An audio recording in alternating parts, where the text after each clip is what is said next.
नमस्कार साथियों, स्वागत है आपका हमारे YouTube channel mister SP point में। दोस्तों, आज हम बीए प्रथम वर्ष वालों को एंशियंट हिस्ट्री सेकंड पेपर पढ़ा रहे हैं, जो कि भारतीय इतिहास, प्राचीन भारतीय इतिहास का है। इसके पहले वाले वीडियो में हमने जो प्राचीन भारतीय इतिहास का सिलेबस है मैंने बता दिया है साथियों।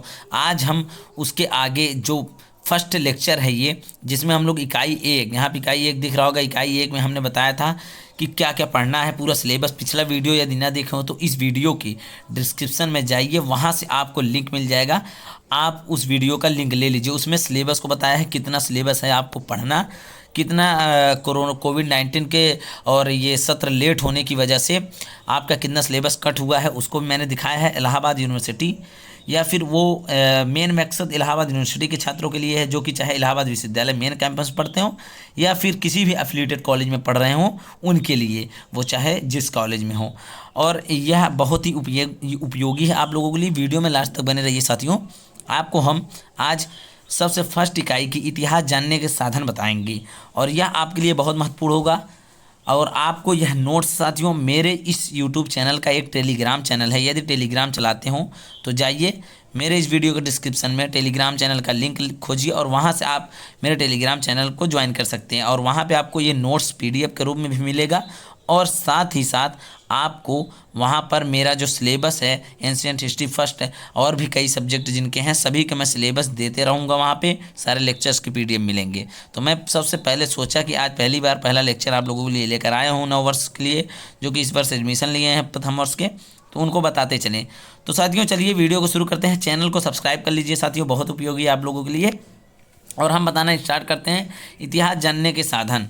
इतिहास जानने के साधन इकाई फर्स्ट में हम लोग सबसे पहले देखेंगे, और जो हम बात करेंगे इतिहास जानने साधन पे। साधन मतलब क्या होता है? इतिहास जानने के साधन। साधन मतलब स्रोत।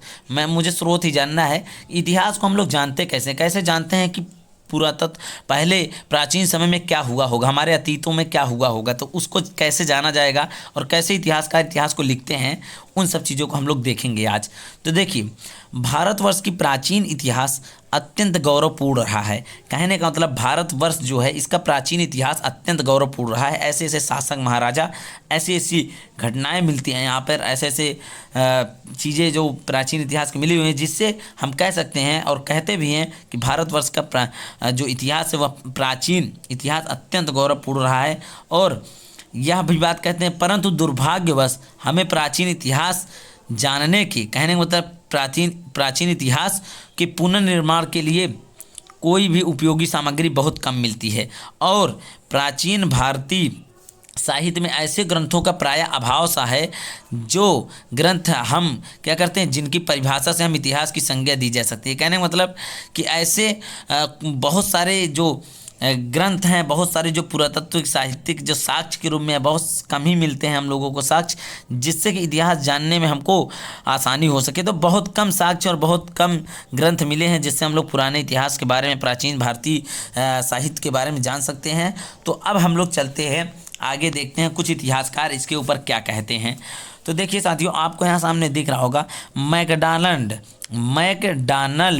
मैकडॉनल्ड के अनुसार जो भारतीय साहित्य का दुर्बल पक्ष इतिहास है। कहने का मतलब भारत में जो साहित्य है लिखित रूप में, उसका दुर्बल पक्ष इतिहास है, जिसका यह अस्तित्व ही नहीं था कि इसी से वे विचार कर सके। और भारत के इतिहास में इसके मैकडॉनल्ड के समर्थन में कुछ और विद्वान जो इतिहासकार हैं कहते हैं, जैसे कि Elphinstone, fleet, Max Muller, V.S. Smith जैसे विद्वानों ने भी यह कहा है कि 11वीं शताब्दी के मुस्लिम लेखक अल-बरूनी ने लिखा है। मुस्लिम लेखक जब 11वीं शताब्दी में मुस्लिम लेखक अल-बरूनी लिखता है कि हिंदू लोग घटनाओं के ऐतिहासिक क्रम की ओर बहुत अधिक ध्यान नहीं देते हैं। कहने का मतलब ये जो अल-बरूनी था, जो कि 11वीं शताब्दी में, जो कि मुस्लिम शासक के समय में भारत में आया था, यह विदेशी लेखक था, और यह लिखता है कि हिंदू लोग, यहाँ के जो भारतीय लोग थे, वे ऐतिहासिक घटनाओं को क्रम की ओर बहुत अधिक ध्यान नहीं दे। कहने मतलब क्रमानुसार उसको कहीं पर लिखते नहीं थे ढंग से, और इसके लिए वो कहता है कि तीर्थक्रम, घटनाओं के तीर्थक्रम का वर्णन में वे बड़ी लापरवाही बरतते थे। ये भारतीय लोगों के ऊपर कहे हैं, और हिंदू लोग जो भारत में रहते थे। और यद्यपि उन्होंने यह भी कहा, यद्यपि इसका यह अर्थ नहीं होता है कि प्राचीन भारतीयों जो प्राचीन भारतीय लोग थे उनके ऐतिहासिक चेतना का अभाव था। ऐसा कोई बात नहीं थी। ये अलबरूनी कहते हैं कि जिससे यह कहा जा सके कि ऐतिहासिक चेतना का अभाव सा था। और प्राचीन ग्रंथों के अध्ययन से यह बात भी स्पष्ट हो जाती है कि यहाँ के निवासियों में अति प्राचीन काल से ही इतिहास की बुद्धि विद्यमान रही थी और वैदिक साहित्य, बौद्ध तथा जैन ग्रंथों जैसे अत्यंत सावधानी पूर्वक सुरक्षित आचार्यों की सूची में इससे यह बात स्पष्ट की जाती है। कहने का मतलब यह विद्वान यह भी कहते हैं कि यहाँ पे वेद, पुराण, जैन, बौद्ध धर्म और इन सब ग्रंथों के अनुसार से देखा जाए तो यहाँ के लोग बहुत ही ज़्यादा विद्वान, बुद्धिवानी थे। और रिक्त कहने का मतलब बहुत सारे राजाओं के बारे में, ऋषियों के बारे में सूक्ति परक गीत हैं, जैसे कि हम लोग देखेंगे अभी आगे चलकर बहुत सारी वैदिक वेद देखेंगे जो कि पुरातत्व में आएगा। और इतिहास के लेखन की परंपरा विद्यमान थी। इसके अतिरिक्त इतिहास तथा पुराण, साथियों इसके अतिरिक्त इतिहास तथा पुराण जैसे अनेक रचनाएं प्रचलित हैं। इन्हें पंचम वेद कहा गया है। और 7वीं शताब्दी के चीनी यात्री, जो अभी हम बताएंगे कौन कौन से यात्री, विदेशी यात्रियों के ऊपर मैंने सिलेबस में आपको बताया है कि कौन कौन से विदेशी यात्री भारत में आए हैं और भारत के बारे में, प्राचीन समय के बारे में क्या कह कर गए हैं, तो उसको भी देखेंगे साक्ष्य के रूप में। तो चीनी यात्री एक आता है वेन सॉन्ग ने लिखा है कि भारत के प्रत्येक प्रांतों में घटनाओं का विवरण लिखने के लिए कर्मचारी नियुक्त किए गए थे। कहने का मतलब वह कहता है भारत में प्रत्येक जो राजा थे, जो महाराजा थे, प्रांत में अलग अलग अपने ऐसे कुछ लेखक कर्मचारी नियुक्त किए थे जो कि अनेक घटनाओं को लिखते थे, सही से ढंग से विवरण का जांच करते थे। तो साथियों इतना हम लोग देखें। अब आगे चलते हैं। देखिए अब क्या है साथियों, हम लोग देखेंगे प्राचीन इतिहास का जो थोड़ा सा और देखेंगे, कुछ और विद्वान क्या कहते हैं प्राचीन इतिहास जानने के विषय में।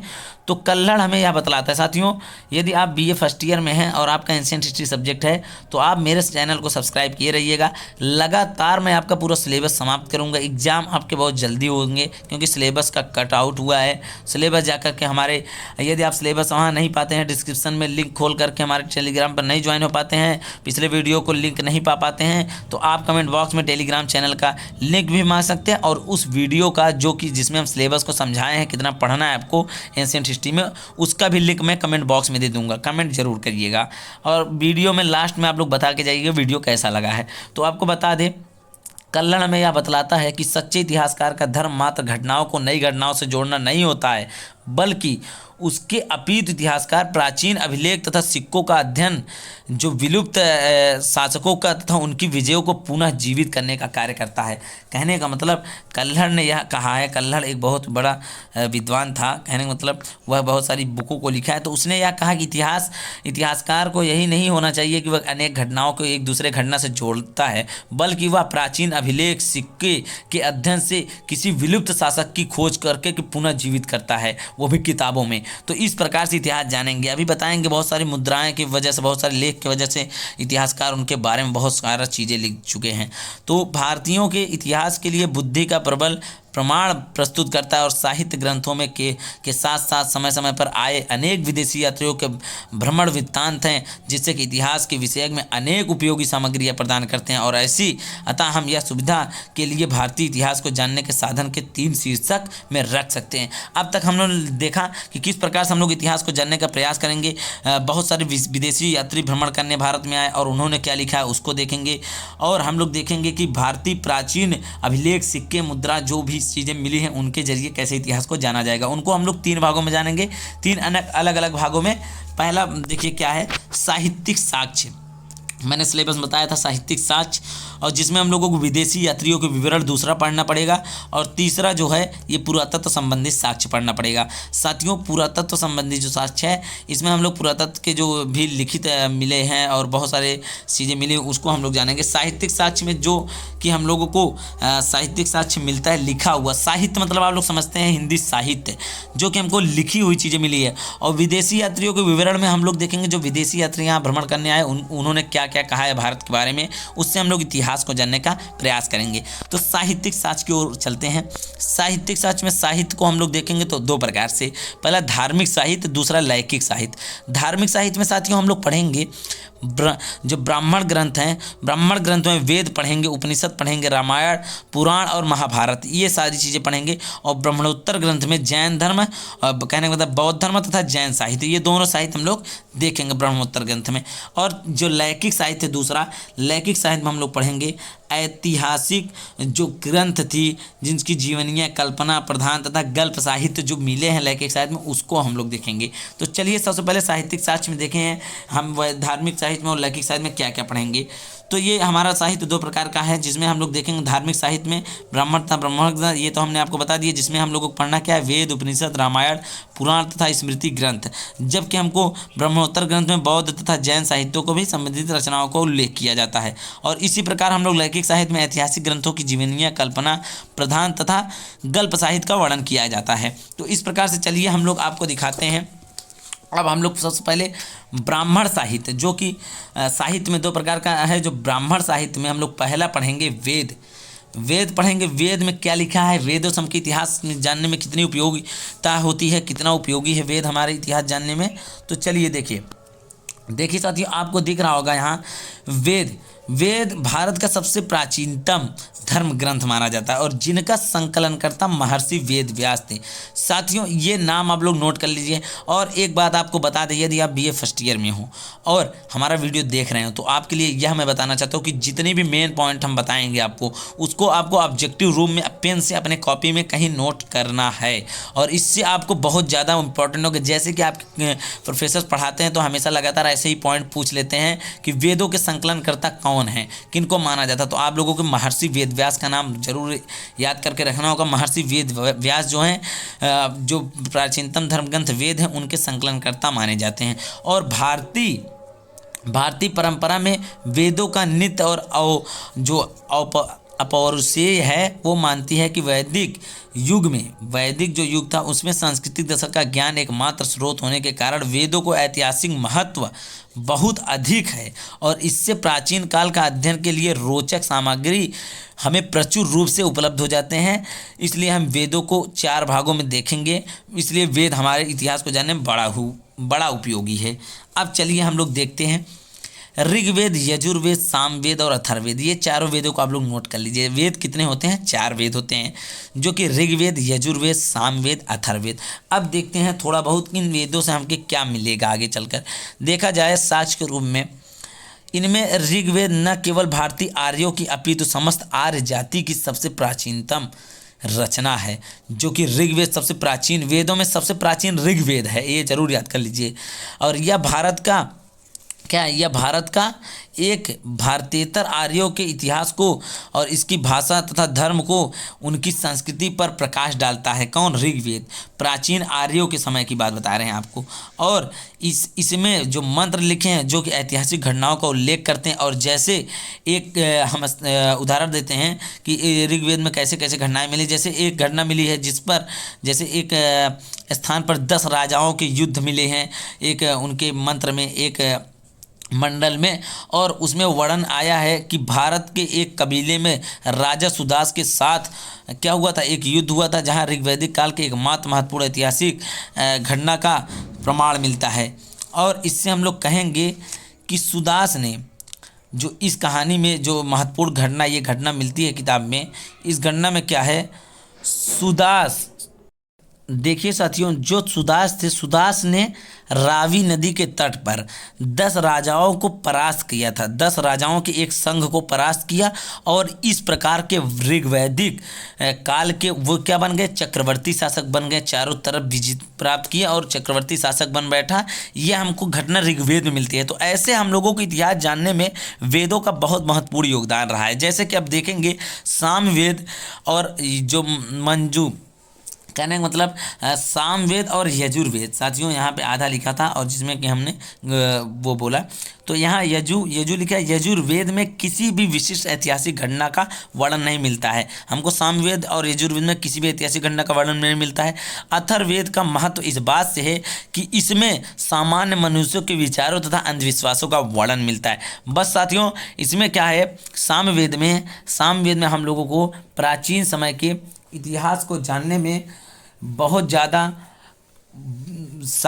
उपयोगी है। जैसे कि देखेंगे कि अंधविश्वासों का वर्णन हुआ है। हम आपको बता दें थोड़ी अपनी तरफ से बातों को, कि जो हमारा इतिहास जो सामवेद है, सामवेद में साथियों हम लोगों को अथर्ववेद में जैसे कि इनमें मनुष्यों के अंधविश्वासों के विचारों को वर्णन मिलता है, जैसे कि जादू टोना भूत प्रेत, हाँ, इन सब चीज़ों को कर्मकांडों का वर्णन मिलता है। तो ये हमारा है कौन सा, यजुर्वेद, और अथर्ववेद में भी मिलता है। इसी प्रकार हम लोग आरण्यक देखेंगे थोड़े, ब्राह्मण आरण्यक उपनिषद, और आओ देखिए और क्या है, जो ब्राह्मण आरण्यक उपनिषद है, इसमें कई सारे ग्रंथ बने, जैसे ब्राह्मण ग्रंथ वैदिक साहित्य में व्याख्या करने के लिए उसे गद्य में लिखे गए हैं, और प्रत्येक साहित्य के अलग अलग ब्राह्मण ग्रंथ हैं। जैसे कि ऋग्वेद एक साहित्य है, इसके लिए एक ग्रंथ है ऐतरेय तथा कौशितकीय, और यजुर्वेद एक ग्रंथ है जिसके लिए एक गद्य है जिसकी नाम है तैतरीय, और तथा शतपथ सामवेद के लिए, और पंच जो विष है उसके लिए अथर्ववेद के लिए गोपथ,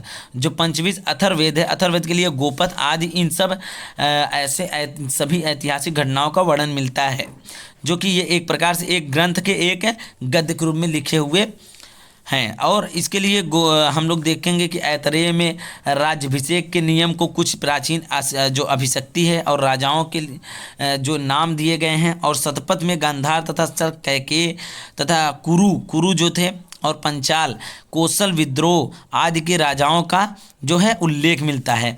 और इसी प्रकार आरण्यक तथा उपनिषदों में हम लोग देखेंगे कुछ ऐतिहासिक ग्रंथ प्राप्त होते हैं, जैसे मुख्यतः दार्शनिक ग्रंथ है, जिनमें हम भारतीय चेतन के चरम परिणति पाते हैं। अब हम लोग देखेंगे साथियों, जैसा कि हम लोग देख लिया 15-16 मिनट का वीडियो हो चुका है, और इसमें हम लोगों ने देखा कि जो ये सारी साक्ष्य थे, अब तक हम लोगों ने देखा किस प्रकार से वेद थे, और यहाँ पे हम लोग सिर्फ बात करेंगे जो मैंने 3 साक्ष्य दिखाया था, यहाँ पे साहित्यिक साक्ष्य और विदेशी यात्रियों का विवरण और पुरातत्व संबंधी साक्ष्य। तो आज हम सिर्फ साहित्यिक साक्ष्य का, जो धार्मिक साहित्य था और लैखिक साहित्य था, ब्रह्मोत्तर ग्रंथ, यही थोड़ा देखेंगे, जैसे 20-25 मिनट का वीडियो हो सकता है।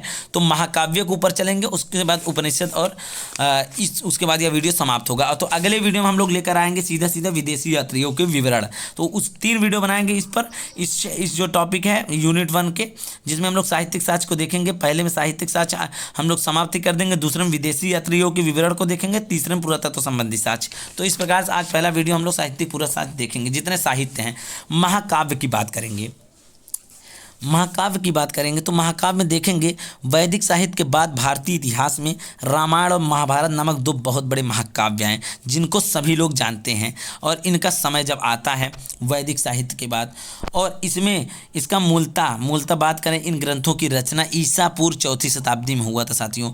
अगर देखा जाए इन ग्रंथों की रचना, तो इन ग्रंथों की रचना 4वीं शताब्दी ईसा पूर्व में हुई थी, और वर्तमान स्वरूप जो है क्रमशः 2री तथा 4वीं शताब्दी ईस्वी के लगभग निर्मित हुई, और जिसमें हमें प्राचीन हिंदू की संस्कृति, हिंदुओं कहने मतलब प्राचीन हिंदू संस्कृति का सुंदर ज्ञान प्राप्त होता है। इनमें हमें जो कि हिंदुओं तथा यवनों और शकों के संघर्ष का विवरण प्राप्त होता है। इसमें यमन देश तथा शकों का नगर कुरु तथा मद्र देश की हिमालय के बीच स्थित बताया गया है, और महाभारत में शक, यमन, पारसिक, हूण आदि जातियों का उल्लेख मिलता है, जिससे हमें प्राचीन भारतवर्ष की सामाजिक तथा राजनीतिक दशा का परिचय मिलता है।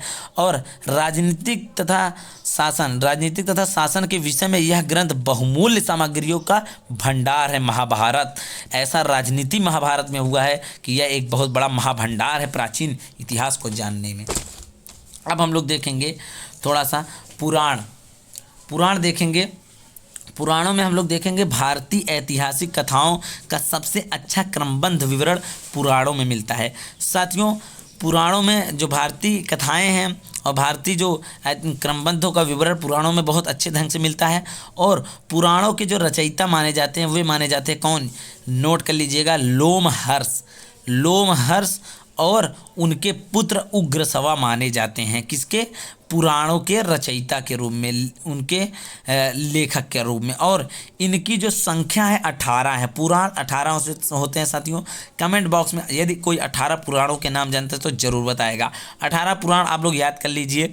वैसे बहुत ज़्यादा उपयोगी आपके नहीं होगा, लेकिन याद होना ज़रूरी है। उसमें आपको बहुत सारी चीज़ों को मिलेगा। कुछ पुराण में मौर्यों के बारे में मिला है, आगे चल के बताएंगे। कुछ इतिहास के बारे में मिला है। जैसे कि अधिकांश पुराणों की रचना 3री-4री शताब्दी में हुई थी और सर्वप्रथम पार्जिटर नामक विद्वान ने इनमें ऐतिहासिक घटना के महत्व को विद्वानों की ओर ध्यान आकृष्ट किया और विद्वानों की ओर यह ध्यान देते हुए बताया कि देखिए यह पुराण भी बहुत ज़्यादा इतिहास जानने के लिए उपयोगी है।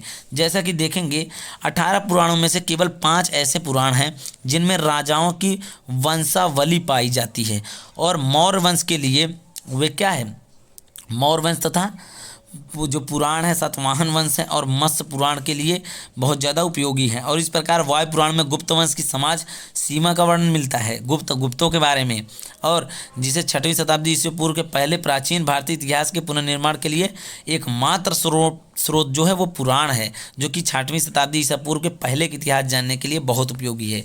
बस साथियों, अब हम लोग देखेंगे, हम लोगों ने महाभारत जो है पुराण और रामायण और वेद देख लिया। अब लास्ट है ये हमारा ब्रह्मोत्तर ग्रंथ में, जिनमें हम लोग देखेंगे थोड़ा भी लौकिक साहित्य का भी देखना है। ब्रह्मोत्तर ग्रंथ में बौद्ध ग्रंथ देखेंगे।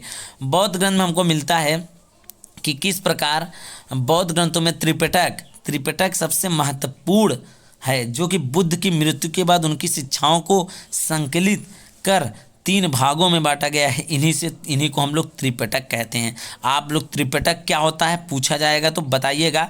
त्रिपिटक क्या है? बुद्ध की मृत्यु, गौतम बुद्ध की मृत्यु के बाद उनकी शिक्षाओं को संकलित कर 3 भागों में बांटा गया है, जिनको हम लोग त्रिपिटक कहते हैं। पहली भाषा जो पाली भाषा में लिखा गया है और बौद्ध ग्रंथों का प्रथम शताब्दी ईसा पूर्व का माना जाता है, जिसे हम लोग देखेंगे अधिधम्म पिटक में, और दूसरा सर्वप्रथम संस्कृत भाषा में प्रयोग मिलता है। और आपको बता दें त्रिपिटकों की सबसे बड़ी विशेषता यह है कि वे बौद्ध ग्रंथों का संघ के संगठन के पूर्ण विवरण को प्रस्तुत करता है। किस प्रकार बौद्ध संघ हुआ करते थे, किस प्रकार से संगठन हुआ करते थे, पूर्ण रूप से विवरण प्रस्तुत करता है। और दीपवंश तथा महादेव वंश नामक दो पाली ग्रंथों में मौर्यकालीन इतिहास के विषय में सूचना मिलती है और पाली भाषा में नागसेन कृत मिलिंद पन्नों से हिंद यवन शासक के मेनांडर विषय की सूचनाएं मिलती हैं। तो साथियों, हम लोग देखा बौद्ध ग्रंथ कितना उपयोगी है। अब इसके बाद थोड़ा हम लोग जैन ग्रंथ देखेंगे, उसके बाद लौकिक साहित्य देख करके यहीं पे हम लोग वीडियो को समाप्त करेंगे। तो देखिए जैन ग्रंथ जो है, जैन साहित्य की आगम के सिद्धांत कहा जाता है और इसमें अनेक ऐतिहासिक घटनाओं की सूचना मिलती है। जैसे कि जैन धर्म में प्रारंभिक इतिहास में कल्पसूत्र से ज्ञात होता है कि जिनकी रचना भद्रबाहु ने की थी, कल्पसूत्र, उससे हम लोगों को यह ज्ञात होता है कि परिशिष्ट पर्वन तथा जो भद्रबाहु चरित्र के चंद्रगुप्त मौर्य के जीवन के प्रारंभिक उत्तरकालीन घटनाओं की रचना मिलती है। और भगवत सूत्र में महावीर तथा जीवन के कलितों तथा अन्य जो समकलित थे उनके साथ जो अनेक संबंधों का बड़ा रोचक विवरण मिलता है। और जैन पुराणों के समय में 6वीं शताब्दी से 17वीं शताब्दी के निर्धारित किया गया है। इस प्रकार से हमको जैन साहित्य के इतिहास जानने से हमको ऐसा शताब्दियों के बारे में जानने को मिलता है। बस इतना हम लोग देखेंगे, यही बस यहाँ से लौकिक साहित्य देख करके वीडियो समाप्त कर देंगे। साथियों, वीडियो थोड़ा आज वाला लंबा होगा, लेकिन अगले वीडियो से विदेशी यात्रियों को विवरण देखेंगे, उसके बाद पुरातत्व संबंधी साक्ष्य नेक्स्ट वीडियो में देखेंगे। तो 3 वीडियो में हम लोग पूरी इतिहास जानने के साधन को समाप्त करेंगे।